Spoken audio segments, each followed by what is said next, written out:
घेई घेई माझे वाचे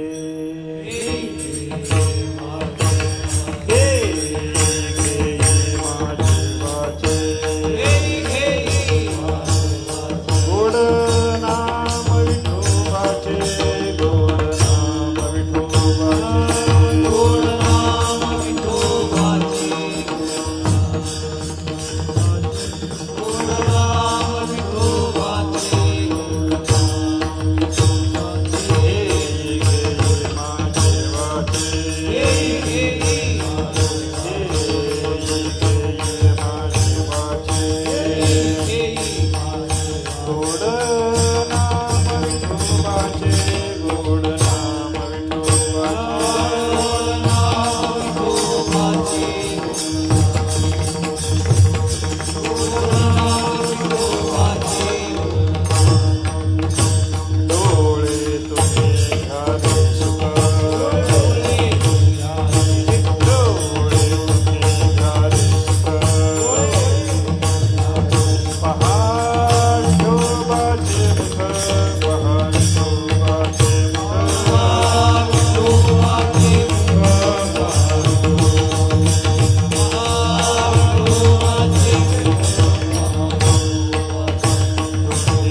सोडूया केशवा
ಪಾಟೀಲ್ ರತ್ನಾಳಿಕರ್ ಶಾಟ್ಕರ್ತಿ ವೈಜನಾಥಪ್ಪ ಮಡಗಿ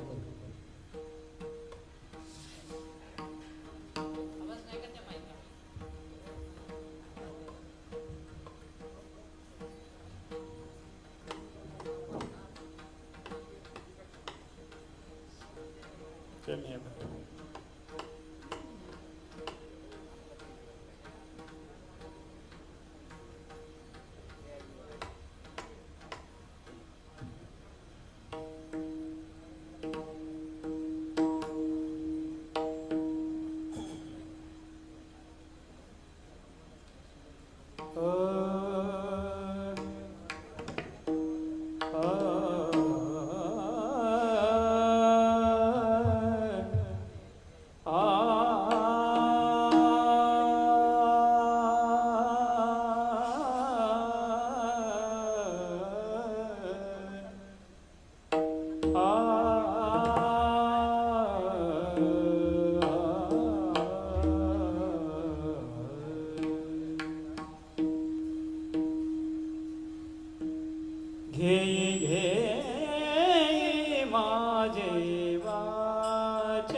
विठोबाचे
कान माझ्या विठोबाचे गुण डोळे तुम्ही घ्या रे सुख पहा विठोबाचे मुख मना तेथे धाव घेई राहे विठोबाचे पाय डोळे तुम्ही घ्या रे सुख पहा विठोबाचे मुख तुका म्हणे जीवा नको सोडूया केशवा डोळे तुम्ही घ्या रे सुख पहा विठोबाचे मुख विठ्ठल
विठोबाचे डोळे तुम्ही घ्या रे सुख पहा विठोबाचे मुख.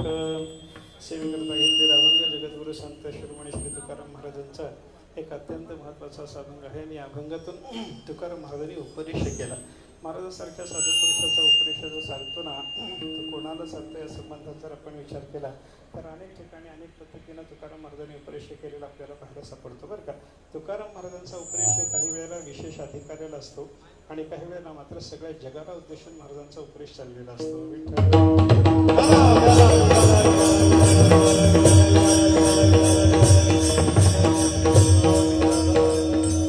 सगळ्या जगाला हे तुकाराम महाराज उपदेश करू शकतात आणि सगळ्या एखाद्या ठराविक अधिकाऱ्याला सुद्धा उपदेश संत महात्म्यांचा चाललेला असतो असं आपण चिंतन करू शकतो बरं का. एखाद्या भक्तीला सोडून बाकीच्या कोणत्याही साधनाचा उपदेश जर करायचा झाला तर त्याच्याकरता ठराविक अधिकार पाहूनच संतांना शास्त्रकाराला उपदेश करावा लागतो बरं का. संतांची उपदेश करण्याची पद्धत शास्त्रकाराच्या उपदेशाच्या पद्धतीच्या पेक्षा वेगळी आहे असं समजायचं कारण नाही. म्हणून शास्त्रकार ज्या पद्धतीनं उपदेश करतात संत महात्मे सुद्धा त्याच पद्धतीनं उपदेश करतात. मग शास्त्रकाराचा उपदेश कशा पद्धतीनं चालतो हे पाहिलं, संताचा उपदेश तशाच पद्धतीनं चाललेला असतं हे लक्षात घेता येतं.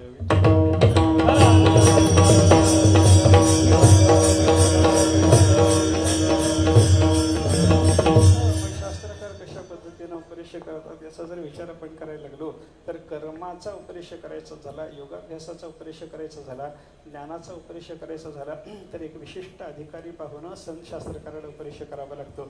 आणि भक्तीचा उपदेश करत असताना मात्र सगळ्या जगाला उपदेश करता येतो. हा शास्त्रकाराचा प्रकार आहे. भागवतातलं चिंतन जर आपण त्या संदर्भातलं पाहायला लागलो तर आपल्याला असं पाहायला सापडतं, निर्विण्णानाम ज्ञानयोगो न्यासीनाम ह्या कर्मसु तेषु अनिर्विण्ण चित्तानाम कर्मयोगस्तु कामिनाम. कर्मयोगाचा उपदेश कोणाला, ज्ञानयोगाचा उपदेश कोणाला? भागवतामध्ये व्यासमहर्षी आपल्याला सांगतात, भगवंताने उद्धवाला उपदेश करत असताना असं सांगून ठेवलं की उद्धवा, ज्यांच्या अंतःकरणामध्ये पूर्ण वैराग्य आहे त्यांना ज्ञान सांगावं, ज्यांच्या अंतःकरणामध्ये संसाराची पूर्ण आसक्ती आहे त्यांना कर्म सांगावं, आणि ज्यांना आसक्ती पूर्ण नाही आणि ज्यांना पूर्ण वैराग्य नाही त्यांना भक्ती सांगावी विठ्ठल.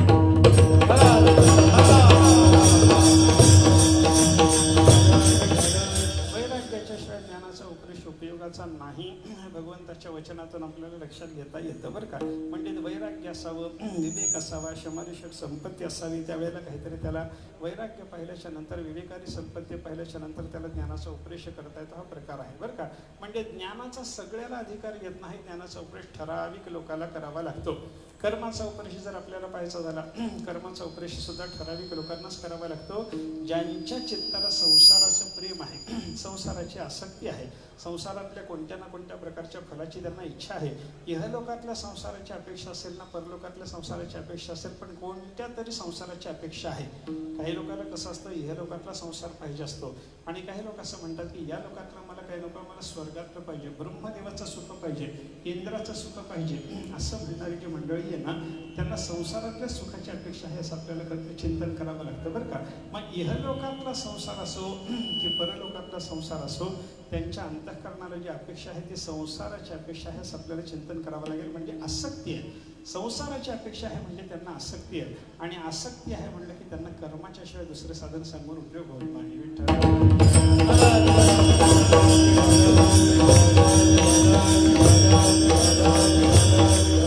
आसक्ती असलेल्या लोकांना उपदेश करायचा तो कर्माचा करा, ज्यांना वैराग्य आहे अशा लोकांना उपदेश करायचा तो ज्ञानाचा करा. पण ज्यांना वैराग्यही पूर्ण झालेलं नाही आणि ज्यांना पूर्ण आसक्तीही नाही, संसाराचं प्रेम त्यांच्या अंतःकरणाला शिल्लक राहिलेलं नाही, पण वैराग्य नसल्यामुळे अजून ज्ञानाचा अधिकार आलेला नाही, अशी मधली लटकती अवस्था ज्या लोकांची असते की नाही, बहुतेक बहुसंख्य लोकांची अवस्था अशाच पद्धतीची आहे. कित्येक लोक जगामध्ये आहेत असे आहेत त्यांना संसाराची आसक्ती आहे. कित्येक लोक जगामध्ये असे आपल्याला पाहायला सापडतात की त्यांना केवळ वैराग्य असल्यामुळं त्यांना ज्ञानाचा अधिकार आहे बरं का. वैराग्याची प्राप्ती झालेली असल्यामुळे ज्ञानाचा अधिकार असणारे लोक फार थोडे, कर्माचा अधिकार असणारे, संसाराची आसक्ती असणारे बरेच लोक आपल्याला पाहायला सापडतात. पण या दोघांच्या पेक्षा सुद्धा जास्त संख्या जर कोणाची असेल, मधल्या लोकांची आहे. संसाराचं प्रेमही पूर्ण नाही आणि अजून वैराग्य झालेलं नसल्यामुळे ज्ञानाचा अधिकार नाही, अशी लटकती अवस्था ज्या लोकांची आहे ते भक्तीचे अधिकारी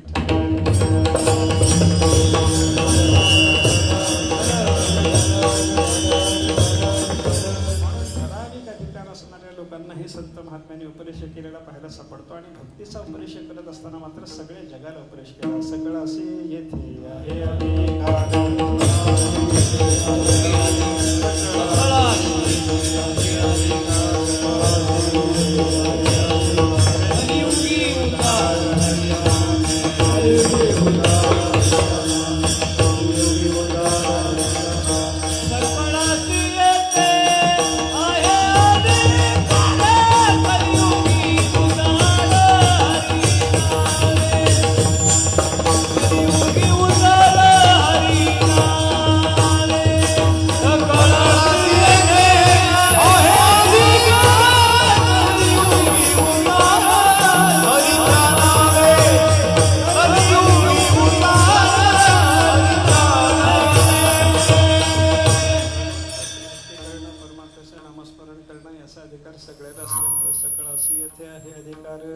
कलियुगी उद्धार हरिनामे नामस्मरण भक्ती करायची झाली, परमात्म्याची कोणतीही भक्ती करायची झाली तर त्याचा अधिकार सर्वांना.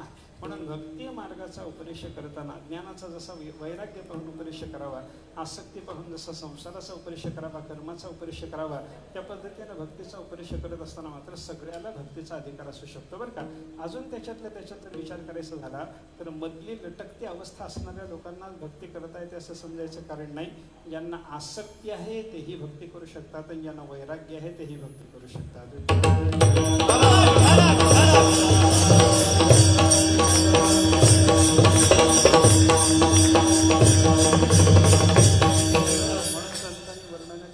कशी वर्णन केलेली आपल्याला पाहायला सापडतात. सकळासी येथे आहे अधिकार, मग सकळाला इथं अधिकार आहे असं म्हणत असताना गाते श्रोते पाहते चतुर विनोदी दृष्टिते सोहमभावी पूर्ण ज्ञाते या सकाळची विनवणी. अशा पद्धतीचे चिंतन संतांनी केलेलं असल्यामुळं अगदी सोहमभावी पूर्ण ज्ञाता असलेला महात्मा सुद्धा त्यालाही भक्तीचं चिंतन सांगितलं आणि ज्याला संसाराचं प्रेम आहे त्याला सुद्धा भक्तीचं चिंतन शास्त्रकारांनी सांगितलेलं पाहायला सापडतं. म्हणून चिंतन जर आपण करायला लागलो तर भक्तीचा आगळे वेगळेपणा जर आपण पाहिला तर नुसता एक विशेष अधिकार असला म्हणजे भक्ती करता येते असं समजायचं कारण नाही.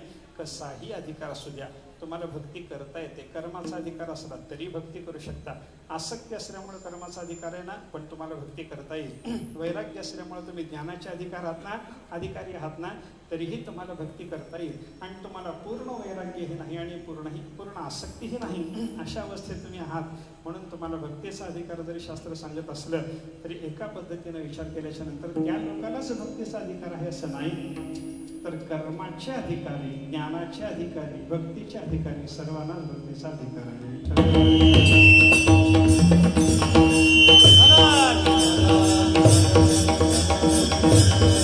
शास्त्रकार संत महात्मे करतात असं समजायचं कारण नाही. जो मनुष्य देहाला आलेला जीव आहे त्याला भक्तीचा उपदेश आहे. इतर देहामध्ये मनुष्य देहा वाचून इतर देहाला प्राप्त झालेल्या जीवांना सुद्धा भक्तीचा अधिकार भक्ती करता येते असं आपल्याला अनेक उदाहरणातून पाहायला सापडतं बरं का. तुम्ही बघा जाणवंतासारख्या अस्मलाचा विचार करा, त्यानं सुद्धा भगवंताची भक्ती केली. मागतऱ्याचा किंवा सगळ्या बंगाल सेनेचा विचार करा, त्याने सुद्धा भगवंताची भक्ती केली. रामदेवाचं सेतुबंधनाचं काम चालू असताना त्या ठिकाणी एक खार आली आणि त्या खारीनं सुद्धा आपल्या अंगाला काही थोडीशी माती चिकटवून आणायची, तिथं आणून मग ती माती झटकायची. अशा पद्धतीने रामरायाची सेवा करण्याचा प्रयत्न केला.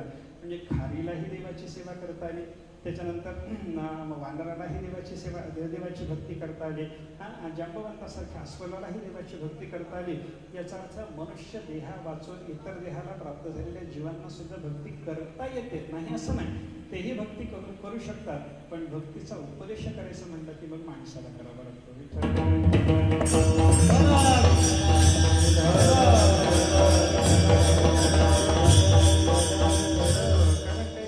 सांगायचा काहीतरी, मग त्याच्याकरता तुम्ही असं करा तसं करा, हे करण्याने तुम्हाला पुण्य मिळेल आणि हे करण्याने तुम्हाला पाप लागेल असं सांगायचं जर झालं तर त्याच्याकरता मनुष्यच लागतो, दुसऱ्याला अशा पद्धतीचा अधिकार नाही.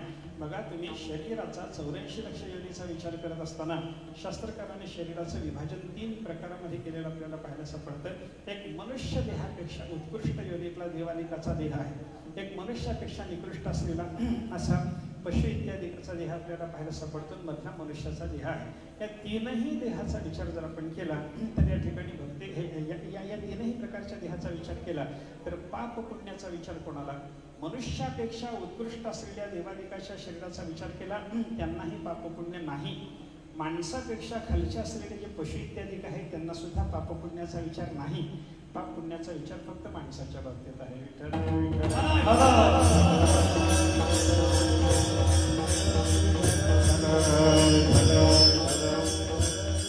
बघा तुम्ही आपण एखाद्या समजा जनावराला मारलंय, समजा मी एका वाघाला मारलं तर मला पाप लागतं, पण वाघाने जर मला मारलं तर वाघाला पाप लागत नाही.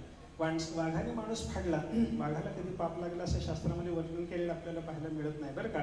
वाघाने माणूस खाल्ल्याच्या नंतर त्याला पाप लागत नाही आणि वाघाने भजन केल्याच्या नंतर त्याला पुण्यही लागत नाही. माणसाने भजन केलं तर पुण्य लागतं, माणसाने काही एखाद्या जीवाला जर मारलं तर त्याला पापही लागतं. म्हणजे काय आहे, मनुष्यापेक्षा निकृष्ट योनीतले देह असू द्या की मनुष्यापेक्षा उत्कृष्ट योनीतले देह असू द्या, त्यांना शास्त्राने भोगभूमी म्हणलं.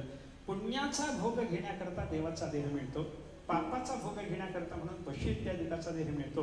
पण माणसाचा देह मात्र केवळ भोगभूमी नाही तर ही कर्मभूमी आहे. कर्मभूमी असल्यामुळे या ठिकाणी आपल्याला कर्म करता येतं. पापाची क्रिया करायची ती इथंच करता येते, पुण्याची क्रिया करायची ती इथंच करता येते. स्वर्ग नरक मिळवायचे ते ह्याच शरीरातून मिळवता येतात आणि भगवंताचा साक्षात्कार मिळवायचा झाला तरी हाच देह लागतो.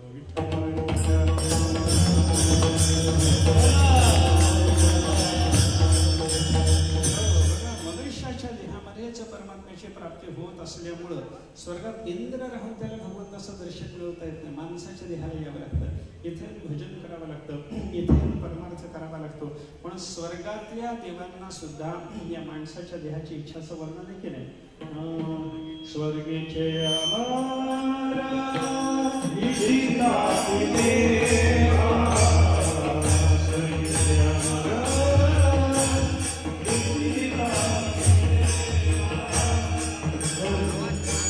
स्वर्गीय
लोकी भावा लोकी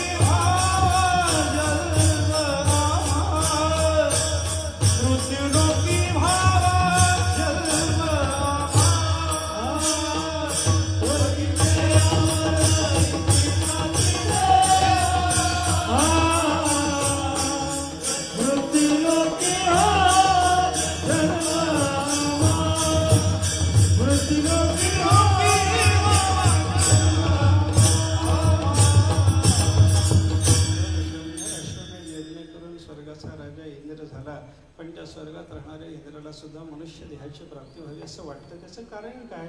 एकच कारण आहे, तो पुण्य करून जरी देवाच्या पदवीला प्राप्त झालेला असला, स्वर्गाचं सुख जरी त्याला भोगायला मिळत असलं, हे सगळं जरी खरं असलं तरी त्याला परमार्थ करून कृतार्थ होता येत नाही, मोक्ष मिळवता येत नाही, भगवंताच्या चरणाचा साक्षात्कार त्याला मिळवता येत नाही.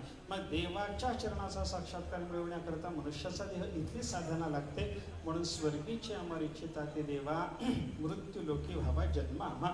स्वर्गातल्या देवाला मृत्यू लोकातल्या माणसाच्या देहाची इच्छा होते असं वर्णन शास्त्रकारांनी केलेलं आपल्याला पाहायला सापडतं. म्हणजे काय झालं? मनुष्याचा देह हा परमार्थाच्या करता उपयोगी आहे, म्हणून उपदेश परमार्थाचा जर करायचा झाला, माणसाच्या देहाला प्राप्त झालेल्या जीवाला करावा लागतो बरं का. आता माणसाच्या देहाला प्राप्त झालेल्या जीवाला उपदेश करत असताना सुद्धा दोन प्रकार. एक सगळ्या माणसाला उपदेश करणं, हाही प्रकार संतांनी केलेला पाहायला सापडतो, आणि काही ठराविक अधिकारी अशा पद्धतीच्या जीवांना उपदेश करणं, हाही प्रकार संतांनी केलेला आपल्याला पाहायला सापडतो बरं का. आई काजी तुम्ही भक्त भागवत, आई काजी तुम्ही भक्त भागवत, आई काजी तुम्ही भक्त भागवत, आई काजी तुम्ही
सत्य करा. ऐका जे तुम्ही भक्त भागवत. विष्णुमय जग वैष्णवांचा धर्म हा जो उपनिषद तुकाराम महाराजांनी केलेला आपल्याला पाहायला सापडतो. हा सगळ्या जगातल्या सगळ्या माणसाला उद्देशून उपदेश केलेला नाही, तर हे ज्ञान कोणाला संपादन करण्याचा अधिकार असतो. जो भक्त पदवीला प्राप्त झाला, जो भागवतोत्तम झाला, अशाच लोकांना सर्वत्र परमात्मा आहे, सगळं जग परमात्मा रूप आहे असं ज्ञान संपादन करण्याचा अधिकार असतो. म्हणून ठराविक उपदेश करत असताना, ज्ञानाधिकाचा उपदेश करताना ठराविक माणसाला आणि भक्तीचा उपदेश करताना मात्र सर्व मनुष्य देहाला प्राप्त झालेल्या जीवाला उपदेश असतो बरं का. आता त्याच्यात उपदेश करत असताना प्रस्तुत अभंगाचा जर आपण विचार केला तर या अभंगात तुकाराम महाराजांनी कोणाकोणाला उपदेश केला हे जर आपण पाहिलं, इतर कोणालाही उपदेश न करता तुकाराम महाराजांनी या ठिकाणचा उपदेश आपल्या जीवाला आणि आपल्या इंद्रियाला केलेला आहे.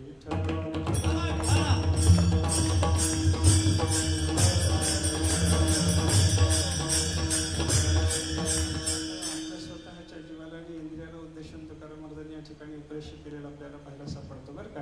आता जीव कोणाला म्हणतात याचा विचार जर वेदांत शास्त्राच्या दृष्टीने आपण पाहिला तर ज्याच्याकडे अंतःकरण नावाचा उपविभाग आहे त्याला असे जीव असं म्हणलेलं आपल्याला पाहायला सापडतं बरं का. अंतःकरण विशिष्ट चैतन्याचं नाव शास्त्रकारांनी जीव असं ठेवलेलं आपल्याला पाहायला सापडतं. आणि त्या दृष्टीने जर आपण विचार केला तर जीव म्हणजे काय, ज्याच्याकडे अंतःकरण आहे, ज्याच्याकडे सगळ्याच्या सगळ्या प्रकारची इंद्रिय आहे, इंद्रियाचा अभिमान आहे आणि अंतःकरणाचा अभिमान आहे, अशा चैतन्याला उद्देशून शास्त्रकारांनी जीव असं म्हणलेलं आपल्याला पाहायला सापडतं. मग त्या जीवाला उपदेश करत असताना काय सांगितलं आणि त्या जीवाकडे असलेल्या इंद्रियाला उद्देशून उपदेश करत असताना तुकाराम महाराजांनी काय सांगितलं, याचा हा अभंग आहे बरं का. या अभंगात इंद्रियालाही उपदेश आहे, या अभंगामध्ये जीवालाही उपदेश आहे. इंद्रिय ज्याच्याकडे आहे त्याचं नाव आहे जीव, आणि जो इंद्रिय ज्याच्याकडे जे साधन आहे, त्या जीवाच्याकडे जे साधन आहे त्या साधनाचं नाव आहे इंद्रिय बरं का. आपल्याकडं आपण जीव दशेला असताना आपल्याकडं साधन कोणतं, इंद्रियाचं, आणि या इंद्रियाच्या साधनातून जीवाचं सगळं काम चालत असतं. आपल्याकडे कर्मेंद्रिय आहेत, त्याच्यातून कर्म घडतं. आपल्याकडे ज्ञानेंद्रिय आहेत, त्याच्यातून आपल्याला ज्ञान मिळतं. आपल्याकडे अंतःकरण आहे, या अंतःकरणाच्या योगानं आपल्याला सुखदुःखाचा विचार करता येतो, योग्यायोग्याचा विचार करता येतो. हा भाग आपल्याला शास्त्रकारांनी समजावून सांगितला बरं का. म्हणजे 3 प्रकारची इंद्रिय आपल्याकडे पाहायला सापडतात. पहिल्यांदा इंद्रियाचा प्रकार सांगितला, एक आतलं इंद्रिय आणि दुसरं बाहेरचं इंद्रिय. आतलं इंद्रिय म्हणजे अंतःकरण, अंतःकरण मन याला आतलं इंद्रिय, अंतः म्हणजे आतलं, करण म्हणजे इंद्रिय. आतलं इंद्रिय असल्यामुळे त्याला अंतःकरण असं म्हणतात मनाला बरं का. आणि काही बाहेरची इंद्रिय आपल्याला बाहेर सापडतात. त्या बाहेरच्या इंद्रियामध्ये 10 प्रकार आहेत. 10 प्रकारचे बाहेरची इंद्रिय आपल्याला शास्त्राने सांगितलेली पाहायला मिळतात. त्याच्यात 2 वर्ग केले, एकाला कर्मेंद्रिय म्हणतात, एकाला ज्ञानेंद्रिय म्हणतात.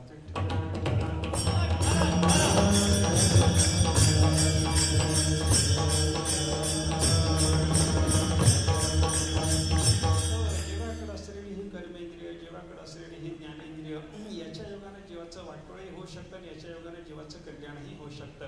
या इंद्रियाचं असं आहे महाराज, हे इंद्रिय जीवाचं वाटोळ करायलाच बसलेली आहे. पण या इंद्रियाला जर योग्य पद्धतीने वळण लावण्याचा आपण प्रयत्न केला तर हीच इंद्रिय आपलं चांगलं सुद्धा करतात.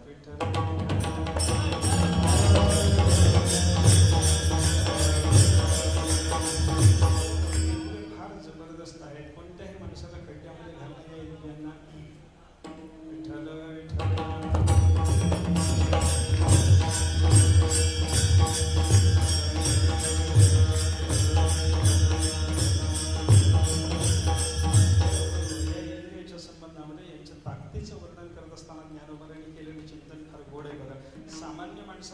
त्रास देतात असं समजायचं कारण नाही. ज्यांनी इंद्रियाला आवरण्याचा मोठा प्रयत्न केला अशाही लोकांना या इंद्रियाच्याकडून त्रास असतो. असं ज्ञानेश्वर महाराजांनी दुसऱ्या अध्यायी चिंतन मांडले बघा. जयाते अध्यासाची घरटी यमनियमाची ताटी, जे इंद्रियाते सदा मुठी धरून हाती तेही की जते का साविसे, या इंद्रियांची प्रौढी ऐसी जैसी मंत्रज्ञान देवी वसी फुलविका. ज्ञानेश्वर महाराजांनी दृष्टांतपूर्वक आपल्याला असा विचार सांगितला, ज्यांनी अभ्यासाचं घरट केलं बरं का. या इंद्रियाच्या तापापासून वाचण्याकरता, या इंद्रियाच्या त्रासापासून आपला बचाव करून घेण्याकरता योगी पुरुष काय करतात, अभ्यासाचं घरट करून त्या घरट्यामध्ये जाऊन बसतात, अभ्यासाचं घर करतात. अभ्यासाचं घर, अभ्यास म्हणजे काय, अभ्यास शब्दाचा अर्थ योगशास्त्राने असं सांगितला, तत्र स्थितौ यत्नः अभ्यासः.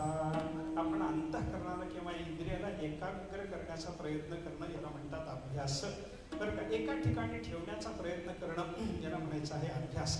मनाला सुद्धा एका ठिकाणी ठेवणं अवघड आहे आणि इंद्रियाला सुद्धा एका ठिकाणी बसवणं अवघड आहे.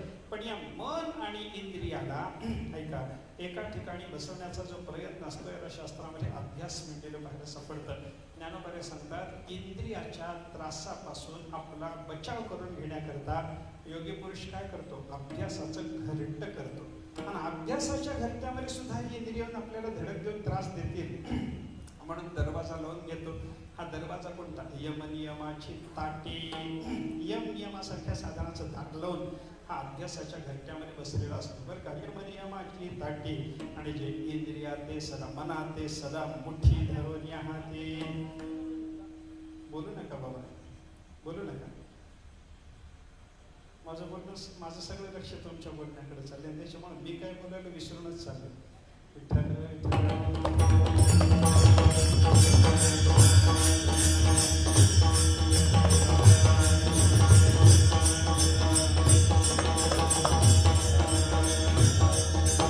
अभ्यासाचं घर करायचं, यमनियमाचे ताटे लावून बसायचे, मनाला सदा सर्व काळ मुठीमध्ये धरून बसायचं. जीव मुठीत धरून बसणं म्हणतात की नाही, तसं मनाला असं ताब्यात ठेवण्याचा सदा सर्व काळ प्रयत्न करायचा. असे जे लोक आहेत ना, ज्ञानेश्वर महाराजांनी वर्णन करत असताना सांगितलं ते ही की जती कासावीसे या इंद्रियाची प्रौढी ऐसे. या इंद्रियाचा मोठेपणा असा आहे यांच्याशी यांच्याशी उग्रता आपल्याला पाहायला सापडते की अशा लोकांना सुद्धा इंद्रिय कासावीस करून सोडतात. असं कसं शक्य आहे? माणसं विचारतात की बाबा मन आवरण्याकरता इंद्रिय आवरण्याकरता साधना करत असताना काढायला आलेला जो जाणता आहे बरं का, पहिल्यांदा भूत त्यानं मंत्र म्हणायला सुरुवात केल्यावर त्यालाच ताप द्यायला सुरू करतो.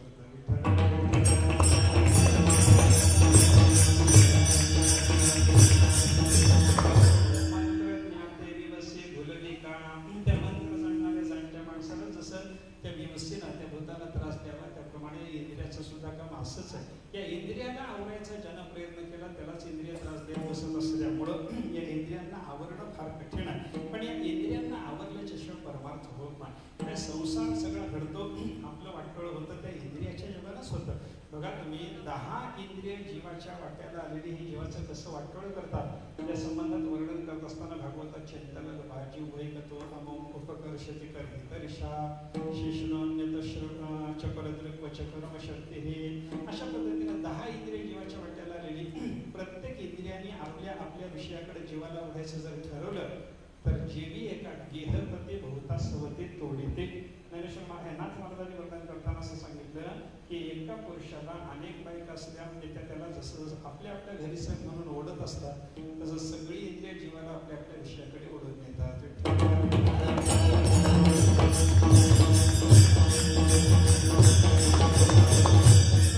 इंद्रियाच्या विषयाकडे जाण्यामध्ये जर जीवाचं कल्याण नसेल तर मग काय करावं लागतं? त्या सगळ्याच्या सगळ्या इंद्रियांना परमात्म्याकडे नेण्याचा प्रयत्न केला पाहिजे बरं का. वेगळ्या वेगळ्या विषयामध्ये इंद्रियाने जाण्याच्या पेक्षा एका देवाच्या ठिकाणी जर ही सगळी इंद्रिय आली तर जीवाचं कल्याण होणं शक्य आहे.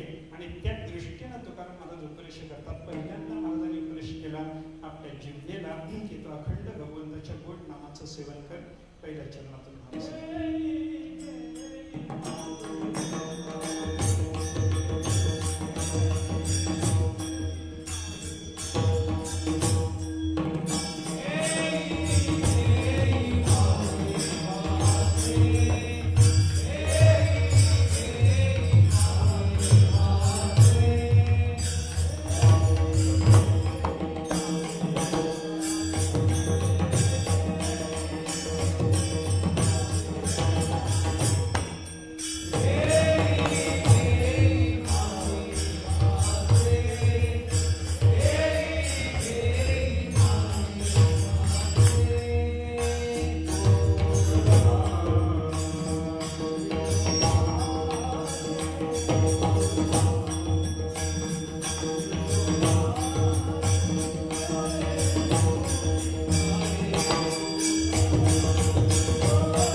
परमात्म्याचं नामस्मरण कर. परमात्म्याचं नामस्मरण जीवानी केलं पाहिजे. आणि त्या परमात्म्याच्या नामस्मरणाच्या बद्दल शब्द कसा वापरला? गोड नाम विठोबाचे. देवाचं नाव अतिशय गोड आहे. संसारातला कोणताही शब्द उच्चारायचा झाला तर तो गोड आहे असं नाही, पण परमात्म्याच्या नामाचा विचार जर केला तर भगवंताचं नाम अतिशय गोड आहे बरं का. मग विचार करा, कडू असलेला पदार्थ आपण सेवन करावा अशी रसना घ्यायला इच्छा असेल का गोड असलेला पदार्थ सेवन करावं असं जिभेला वाटेल? जिभेला कडू नको वाटतं, जिभेला गोड खावं वाटतं बरं का. मग काय गोड आणि काय कडू याचा विचार करत असताना शास्त्रकारांनी सांगितलं, संसारातला कोणताही शब्द कडू आहे आणि परमात्म्याचं नाम मात्र अतिशय गोड आहे.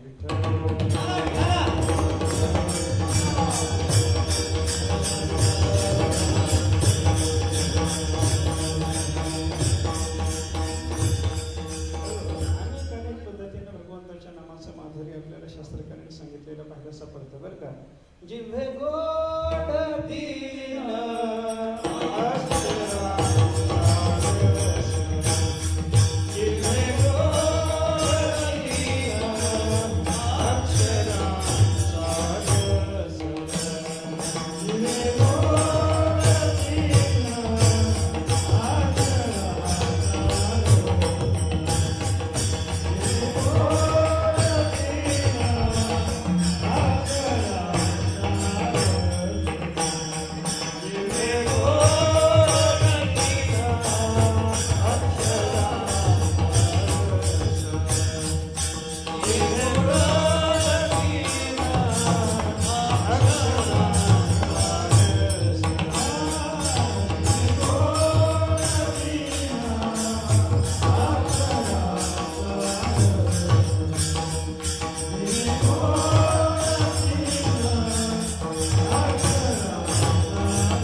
विठ्ठल या 3 अक्षराचा रस आम्हाला गोड वाटतो. किती गोड वाटतो?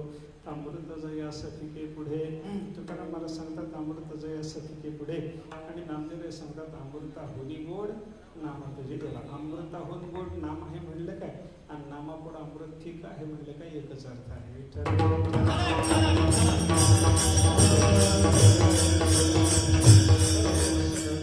नाम अतिशय गोड आपल्याला संत महात्म्याने सांगितलेलं पाहायला सापडतं बरं का. त्या जगन्नाथ पंडिताचा एक श्लोक आहे, त्याच्यामध्ये जगन्नाथ पंडितांनी परमात्म्याच्या नामाचा मधुरपणा कसा आहे याच्याबद्दल आपल्या जीवाला काही प्रश्न विचारलेले पाहायला सापडतात. त्याने आपल्या जीवाला सांगितलं की जीवा तू अनेक ठिकाणी फिरून आलास, जन्मजन्मांतर भोगून आलास, मृत्यू लोकांमध्ये माणसाच्या देहाला आलास, स्वर्गामध्ये गेलास, इथले काही गोड पदार्थ तुला माहिती आहेत, तिथले स्वर्गातले काही गोड पदार्थ तुला माहिती आहेत, आणि आता इथं आल्याच्या नंतर पुन्हा भगवंताची भक्ती करत असताना भगवंताचं नाम कृष्ण नाम तुझ्या मुखाला आलं, तेव्हा कृष्ण नामाची गोडी सुद्धा तुला आता कळाली. मग आता एवढे गोड पदार्थ इथले परलोकातले तुला माहिती असताना कृष्ण नामाची जी गोडी आहे अशी गोडी दुसऱ्या पदार्थात तुला दिसली का असं त्याने आपल्या जीवाला विचारलं. मृद्विका रसिता सिता समशिता स्फीतंच पीतं पयः स्वर्यातेन सुधाप्यधायि कतिधारंभाधर खंडितः सत्यं ब्रूहि मदीय जीव भवता भूयो भवे भ्राम्यता कृष्णेत्यक्षरयोरयं मधुरिमोद्गारः क्वचिल्लक्षितः. आपल्या जीवाला त्याने विचारायला सुरुवात केली. जेव्हा तुला द्राक्ष खाऊन माहिती आहे की नाही? माहिती आहेत म्हणलं. द्राक्षाची गोडी तुला माहिती आहे की नाही? माहिती आहे म्हणलं. द्राक्षाच्या गोडीच्या नंतर त्याने विचारलं सीता समशिता साखर खाल्ली का बाबा? साखरेची गोडी तुला माहिती आहे का? जीवानं सांगितलं माहिती आहे म्हणे. स्फीतंच पीतं पयः गाईचं निरसं दूध तू पिलास का? माहिती आहे म्हणे. गोड असतं की नाही? गोड असतं म्हणे बरं का. पाहे पा पवित्र आणि गोड पासी त्वचेची या दूध पवित्र आणि गोड पासी त्वचेची या पदरात ज्ञानेश्वर महाराज पवित्र आणि गोड दूध गोड आहे बरं का. त्या दुधाची गोडी सुद्धा माहिती आहे जीवा? माहिती आहे म्हणजे काय काय माहिती झालं? द्राक्षाची गोडी माहिती आहे, त्याच्यानंतर साखरेची गोडी माहिती आहे, त्याच्यानंतर निरशा दुधाची गोडी तुला माहिती आहे. इथलं झालं बाबा. परलोकात गेलतास की नाही? गेलो होतो. स्वर्गात गेलास की नाही? गेलो होतो म्हणे. स्वर्यातेन सुधापि अधायि स्वर्गात गेलास त्यावेळेला तुला अमृत प्यायला मिळालं की नाही? माहिती म्हणे. गोड असतं की नाही? फार गोड असतं म्हणे. रंभाधर खंडितः रंभेचा आधार अमृत माहिती आहे की नाही? माहिती म्हणे. हे एवढे सगळे गोड पदार्थ तुला माहिती असताना जेव्हा मला सांग सत्यं ब्रूहि मदीय जीव माझ्या जीवा एकदा खरं बोल. अनेक ठिकाणी फिरून अनेक गोड पदार्थाची चव तू चाखलेली जरी असली तरी कृष्ण नामाचा उच्चार करताना जसं मनाला गोड वाटतं तसं तुला गोड वाटलं का? जीवाला सांगितलं कुठंच वाटलं नाही.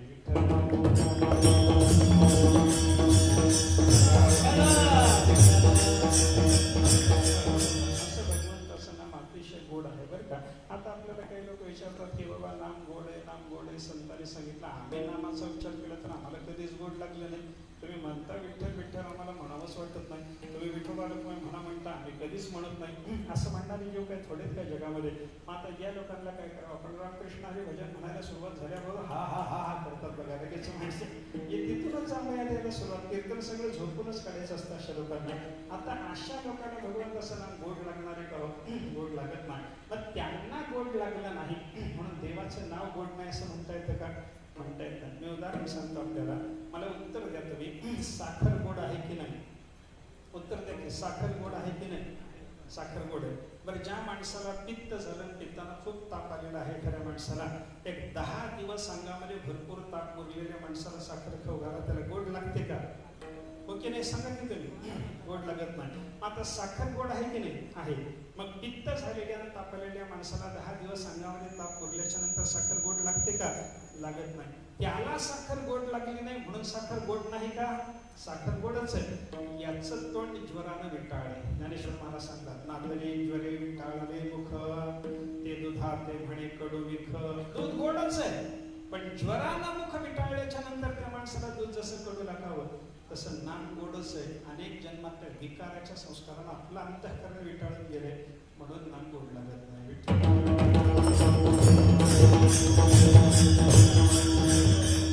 झालेल्या ज्या माणसाला साखर गोड लागत नाही त्याला उपाय काय करावा? वैद्य सांगतात त्याला साखरच खाऊ घाला मग त्याचं पित्त कमी होतं आणि पित्त कमी झाल्याच्या नंतर मग त्याला साखर गोड लागते. तसं आपल्याला नाम गोड लागत नाही ना, मग काय करा? नामस्मरण जबरदस्तीने करा. मग अंतःकरणात विकार केले की हळूहळू नाम गोड लागायला लागतं.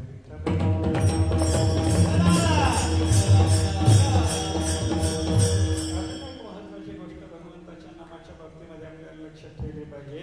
नाम गोड आहे गोष्ट खरी आहे पण त्या नामाचा परिपाक झाल्याच्या शिवाय नामाची गोडी आपल्याला कळत नाही. बघा तुम्ही मी उदाहरण आपल्याला विचारतो. एखादा समजा सुंदर बासमती तांदूळ आपल्याला समजा तर तो बासमती तांदूळ गोड आहे की नाही? बासमती तांदूळ गोड आहे की नाही? सांगा की मला.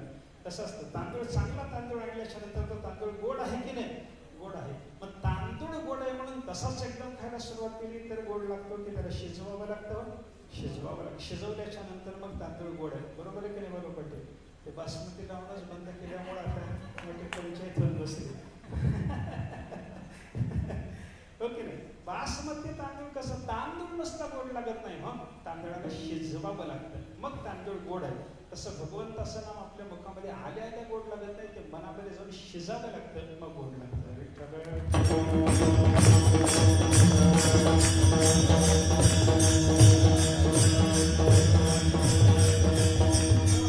नाम गोड आहे आणि या गोड असलेल्या नामाचा उच्चार माणसाने केला पाहिजे, म्हणून जिल्ह्याला उपर्ष तुकाराम महाराजांनी केला बरं का. हे हे माझे वाचे गोड नाम विठोबाचे, गोड असलेलं विठोबाचं नाम माझ्या वाणी, तो अखंड घ्यास भगवंताच्या नामस्मरणाचा उपदेश आपल्या वाणीला तुकाराम महाराजांनी केलेला पाहायला सापडतो.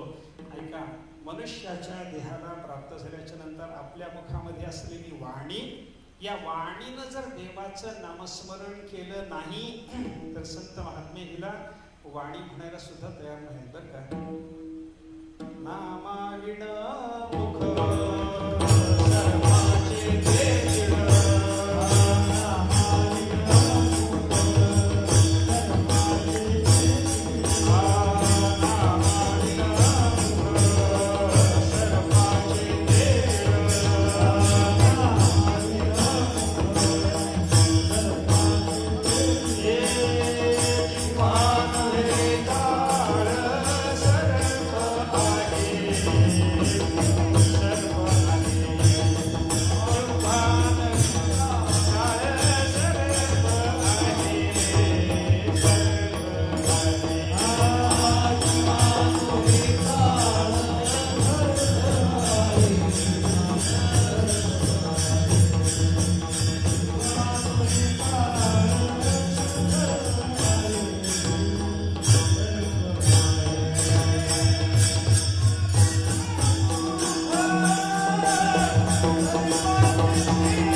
भगवंताचं नामस्मरण करीत नसलेल्या मुखाला सर्पाचं बीळ म्हणा. आणि त्या बिळामध्ये असलेली सर्पिन कोणती, जिव्हा नव्हे काळ सर्प आहे. त्याच्या मुखामध्ये असलेली नामस्मरण न करणाऱ्या माणसाच्या मुखामध्ये असलेली जिव्हा म्हणजे काळसर्प आहे, ती जिव्हा हे असं आपल्याला म्हणायचं कारण नाही म्हणे बरं का. म्हणजे भगवंताचं नामस्मरण न करणारं जे तोंड आहे त्याला संतांनी सर्पाचं, नाथांनी सर्पाचं बीळ म्हणलं. तुकाराम महाराजांची भाषा याच्यापेक्षा थोडीशी वेगळी आहे बरं का. विठोबाचे नाम नुच्चारजे तोंड, विठोबाचे नाम नुच्चारजे तोंड, प्रत्यक्ष ते कुंड चर्मकाचे,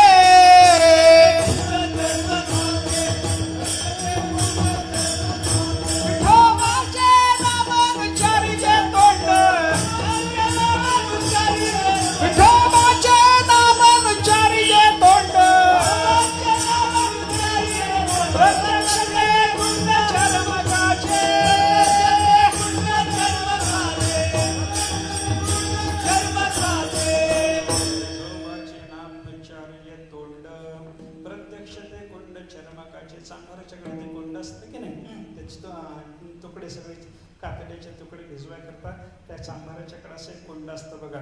भगवंताच्या नामाचा उच्चार न करणाऱ्या तोंडाला तुकाराम महाराज चांभाराचं असं ते कुंड म्हणतात. हा बरं का. एक हिंदी मधला एक संत महात्म्याचा दोहा आहे बघा.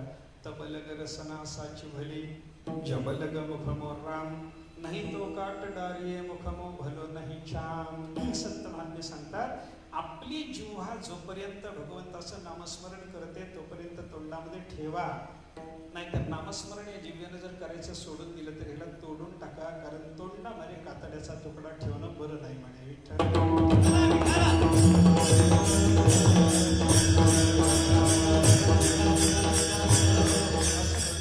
नामस्मरण केलं पाहिजे आणि अखंड भगवंताचं नामस्मरण आपल्याला असलं पाहिजे बरं का. नामस्मरणाचा उपदेश करत असताना सदा नाम घोष करो हरी कथा असं अखंड भगवंताचं नामस्मरण असलं पाहिजे. आणि त्या नामस्मरणाचा उपदेश महाराजांनी पहिल्या चरणातून केला, जिव्हेला केलं. जिव्हेला जसा उपदेश नामस्मरणाचा भगवंताच्या केलेला आहे त्याप्रमाणे डोळ्याला काय उपदेश करायचा महाराज दुसऱ्या चरणी सांगतात. डोळे तुम्ही घ्या रे सुख, डोळे तुम्ही घ्या रे सुख.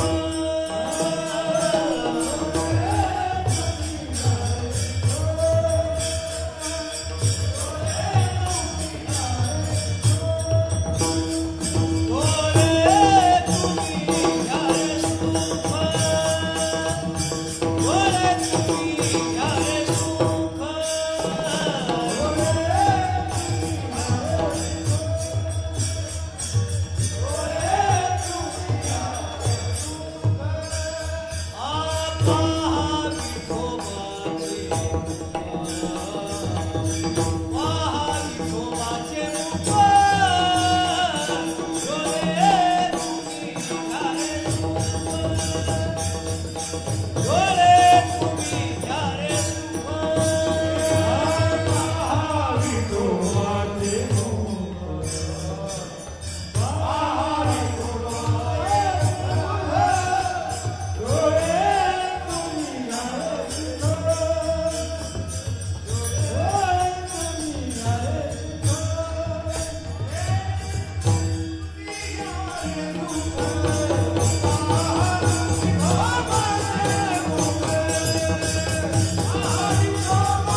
पहा विठोबाचे मुख. संत श्रमणी जगद्गुरु तुकाराम महाराज या रंगातून आपल्या सगळ्या इंद्रियांना उपदेश करतात आणि जीवालाही उद्देशून उपदेश करतात. जीवाला केलेला उपदेश जीवाच्याकडे असणाऱ्या साधनभूत इंद्रियांना सुद्धा उपदेश अशी या भंगातली स्थिती आपल्याला पाहायला सापडते बरं का. नुसत्या जीवाला उपदेश करून चालत नाही, जीवाकडे असलेल्या इंद्रियांना सुद्धा उपदेश करावा लागतो. साधनांना सुद्धा उपदेश काहीतरी साधनाच्याकडून सुद्धा काहीतरी व्यवस्थित रीतीने काम घडलं पाहिजे अशा पद्धतीचा विचार या ठिकाणी आपल्याला पाहायला सापडतो.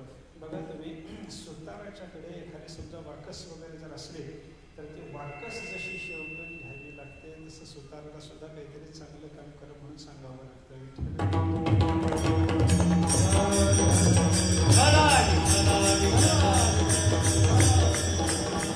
त्याच्यामध्ये वाकस शेवटून घेण्याचा जसा प्रयत्न असतो तसा इंद्रियाला केलेला उपदेश आहे.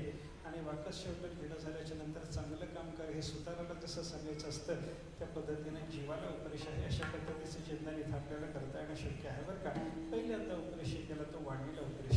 इथल्या उपदेशाची गंमत आपण जर पाहायला लागलो ना, आपला प्रवास कसा असतो साधनाचा, स्थूलाकडून सूक्ष्माकडे जाण्याचा प्रवास असतो. त्याप्रमाणे पहिल्यांदा कर्मेंद्रिय, ज्ञानेंद्रिय, अंतःकरण आणि जीव यांचा जर विचार आपण करायला लागलो तर कर्मेंद्रिय स्थूल आहे, त्यांच्यापेक्षा ज्ञानेंद्रिय सूक्ष्म आहे. ज्ञानेंद्रिय सुद्धा स्थूल आहे, त्यांच्यापेक्षा अंतःकरण सूक्ष्म आहे.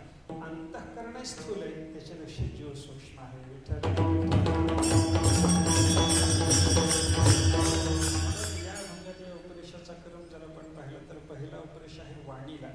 वाणी कर्मेंद्रिय आहे. वाणीला उपदेश केला म्हणजे कर्मेंद्रियाला उपदेश केला असं आपल्याला पाहायला येईल. पुढचा उपदेश कोणाला? डोळ्याला आणि कानाला आहे. डोळे आणि कान हे दोघं जण ज्ञानेंद्रिय आहेत, म्हणून ज्ञानेंद्रियाला उपदेश केलेला. कर्मेंद्रियाला उपदेश करत असताना थोडक्यात करून टाकला. ज्ञानेंद्रियाला उपदेश करत असताना मात्र दोन दोन इंद्रियाचा उल्लेख करून व्यवस्थित रीतीनं विस्तारानं उपदेश केलेला आपल्याला पाहायला सापडतो. आता त्या ज्ञानेंद्रियाच्या नंतर उपदेश कोणाला? त्याच्यापेक्षा सूक्ष्म असलेले अंतःकरणाला. आणि अंतःकरणाला चौथ्या चरणामध्ये उपदेश करून झाल्याच्या नंतर हे अंतःकरण, हे ज्ञानेंद्रिय, ही कर्मेंद्रिय ज्याच्याकडे आहे त्या जीवाला उद्देशून महाराजांनी शेवटी उपदेश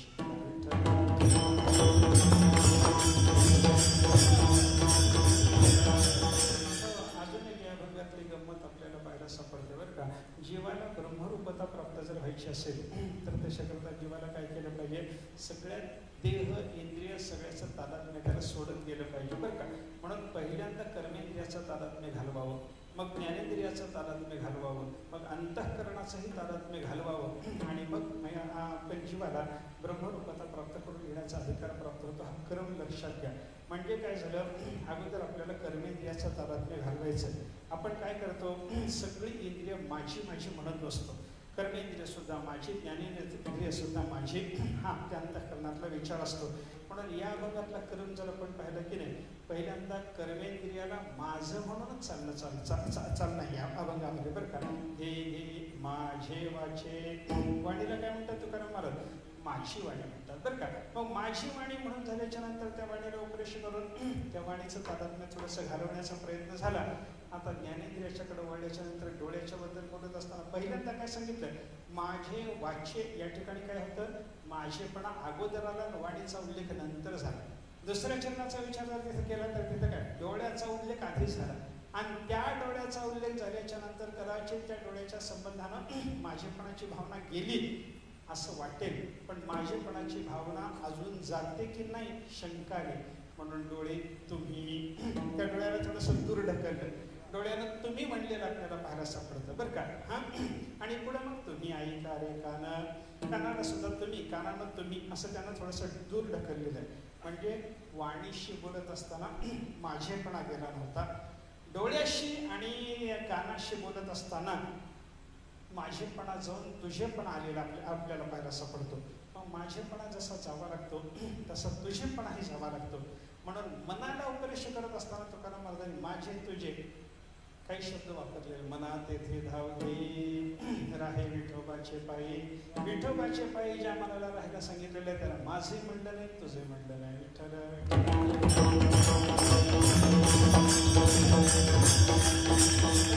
आणि हा मीपणा, माझेपणा, तुझेपणा हे सगळेच्या सगळं गेल्याच्याशिवाय परमात्म्याचं मनाला ध्यान करता येतच नाही. दत्ताची आरती आहे बघा, आपल्याकडे दत्ताची आरती म्हणतात. दत्त दत्ता ऐसे लागले ध्यान. पुढं काय?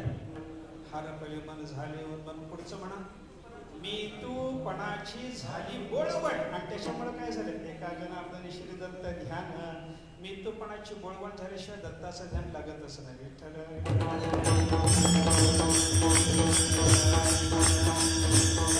म्हणून वाणी वगैरे कर्मेंद्रियाशी बोलत असताना इंद्रियाला माझ्या म्हणणं जोपर्यंत होतं भगवंताचं ध्यान नाही.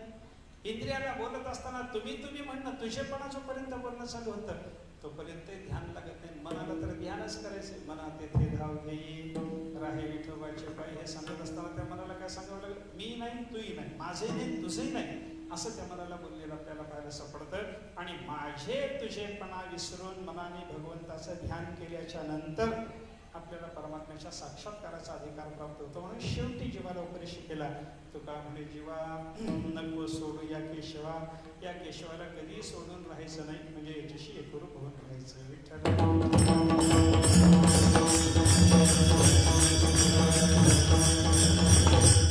याच्यातला पहिला उपदेश कोणाला केला? वाणीला. दुसरा उपदेश कोणाला? डोळ्याला. डोळ्याला उपदेश करत असताना काय सांगितलं? पहा विठोबाचे मुख.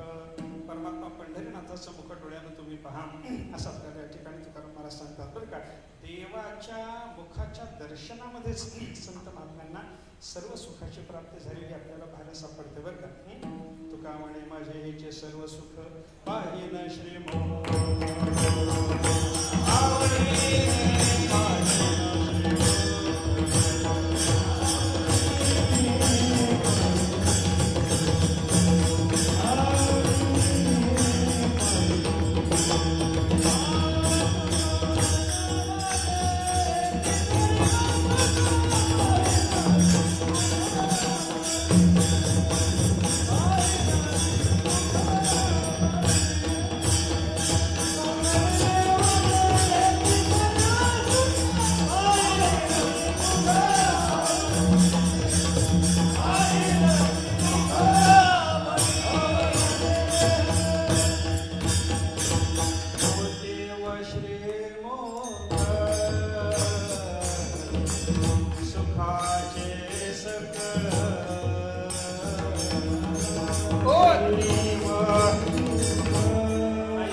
पोतीव श्रीमुख सुखाचे सकळ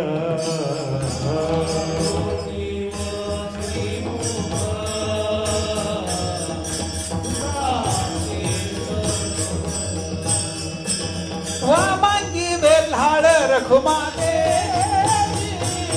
वामांगी वेल्हाड रखुमाने वामांगी वेल्हाड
वारही शांत झालं होतं.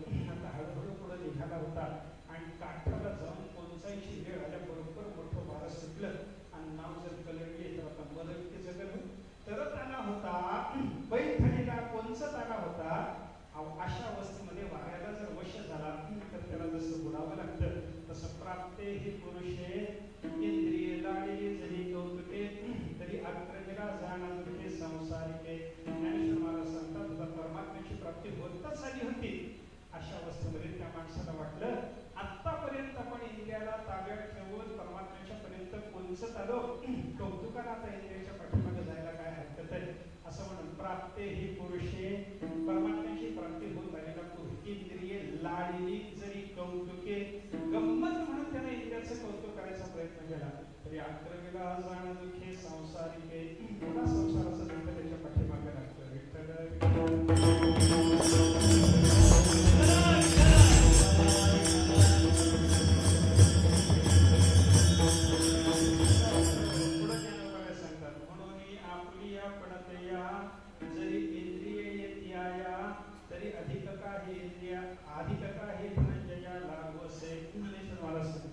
अर्जुना भगवंताच्या मुखातून ज्ञानेश्वर महाराज बोलायला लागले धनंजया हे अर्जुना मला सांग बाबा आपलीच इंद्रिय आपल्या ताब्यात जर आली तर याच्यासारखा दुसरा मोठा लाभ आहे का बाबा?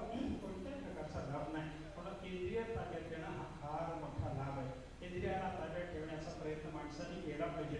कसा केला पाहिजे तर ज्ञानेश्वर महाराजांनी दृष्टांताने चिंतन केला. कसं म्हणतो कर्मजी या परी वाईला आले पसरी नातरीच्या विषयावरी आपण पेक्षे. ज्ञानेश्वर महाराज सांगतात कासवाला ज्याप्रमाणे आपली इंद्रिय आपल्या इच्छेने आवरून घेता येतात त्याप्रमाणे ज्या मनुष्याला आपली सगळी इंद्रिय आपल्या इच्छेने आवरून घेता आली तैसी इंद्रिये आपैती होती जयाचे भीतले करीती तयाची प्रज्ञा जाण स्थिती पातळी असे. ज्ञानेश्वर महाराज सांगतात इंद्रिय त्याच्या ताब्यात आली आणि त्याच्यामुळे काय जयाचे म्हणितले करीती.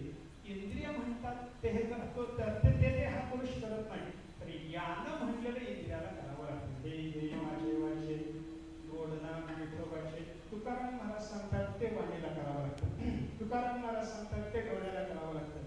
महाराज सांगतात ते कानाला करावं लागतं. महाराज सांगतात ते त्यांच्या मनाला करावं लागतं आणि तुकाराम महाराजांनी सांगितलेलं त्यांच्या जीवाला करावं लागतं. याचा अर्थ काय झाला? हा इंद्रिय आपैती होती जयाचे म्हणितले करीते. इंद्रिय त्यांच्या ताब्यात आहे आणि त्यांनी म्हणलेले इंद्रिय ऐकायला तयार आहे. ज्ञानेश्वर महाराजांनी याचं वर्णन करताना शेवटी सांगितलं तर याची प्रज्ञा जाण स्थिती पातळी असते. त्याच मनुष्याला स्थित प्रज्ञता प्राप्त होते. बुद्धी कोणाची स्थिर झाली परमात्मा स्वरूपाचा साक्षात्कार कोणाला झाला इंद्रिय ताब्यात आली आणि याचं म्हणलेलं ऐकायला लागले. कारण महाराजांनी इंद्रियाला उपदेश केला. इंद्रिय ताब्यात आल्यामुळं आणि ताब्यात आलेल्या इंद्रियाला उपदेश केल्याच्या नंतर तुकाराम महाराजांचे इंद्रिय ऐकतात म्हणून त्यांचं जसं परम कल्याण आहे त्याच पद्धतीचं परम कल्याण आपल्याला मिळवायचं झालं आपणही इंद्रियाला उपदेश केला पाहिजे. इंद्रियाला उपदेश केल्याच्या नंतर लगेच आपली इंद्रिय आपलं ऐकतील असं नाही. हे जरी खरं असलं तरी वारंवार उपदेश केल्याच्या नंतर बळजबरीने उपदेश करून एखाद्या इंद्रियाला आपण काहीतरी वळत लावण्याचा प्रयत्न जर केला तर ती इंद्रिय आपलं ऐकण्याची शक्यता आहे. बरं का एखाद्या लहान मुलाला शिकवत असताना शाळेत घालत असताना त्याला एकदम शाळेत जा म्हणलं तर पूर्ण जायला तयार होत नाही. त्याला जबरदस्तीने शाळेत पाठवावं लागतं. त्याला जबरदस्तीने शाळेत पाठवणं सुरू झाल्याच्या नंतर पुढे आपल्याला शाळेमध्ये चांगले गुण मिळायला लागले. गुरुजींनी कौतुक केलं, मार्क चांगले मिळाले, परीक्षेत चांगले गुण मिळून तो पास व्हायला लागला, पहिला नंबर आला. असं त्याचं होत गेलं की जसं हळूहळू त्याच पोराला पुन्हा शाळेत जावं वाटतं. ज्याला शाळेत जावं वाटत नव्हतं त्याला जबरदस्तीने शाळेत पाठवल्याच्या नंतर तो जसा शाळेत जायला लागतो तशी इंद्रिय आपलं ऐकत नाहीत पण त्या इंद्रियाला जबरदस्तीने ऐकायला लावायला सुरुवात केली तर मग इंद्रिय हळूहळू आपलं ऐकतात आणि इंद्रियाने हळूहळू आपलं ऐकणं सुरू केलं. आपल्याला सुद्धा तुकाराम महाराजांसारख्या साधक पुरुषाची योग्यता तशी जरी नाही आली तरी त्यांच्या चरणाजवळ बसण्याची योग्यता नक्की येते. आणि म्हणून काय इंद्रिय आपैती होती जयाचे म्हणितले करीते. आपण म्हणलेल्या इंद्रियाने करायला सुरुवात केल्याशी आपलं खरं कल्याण होत नाही. याच्याकरता इंद्रियाला वारंवार उपदेश केला पाहिजे आणि तो कसा करावा याचं शिक्षण तुकाराम महाराज या भागातून दिलंय. ते आपण लक्षात ठेवून त्याप्रमाणे वागण्याचा जर प्रयत्न केला आपलं कल्याण व्हायला वेळ लागणार नाही. ज्ञानेश्वर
अनेक दिवसापासून जी सगळ्या परिसरातील लोकांना सद्गुरूच्या दर्शनाची इच्छा होती.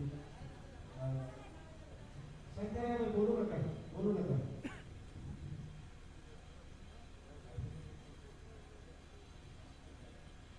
सगळ्यांना महाराजांच्या दर्शनाची इच्छा अनेक दिवसापासून होते. आणि या कोरोना नावाच्या एका महामारीमुळे आपल्याला सर्वांना दूर राहावं लागलं.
महाराष्ट्राचे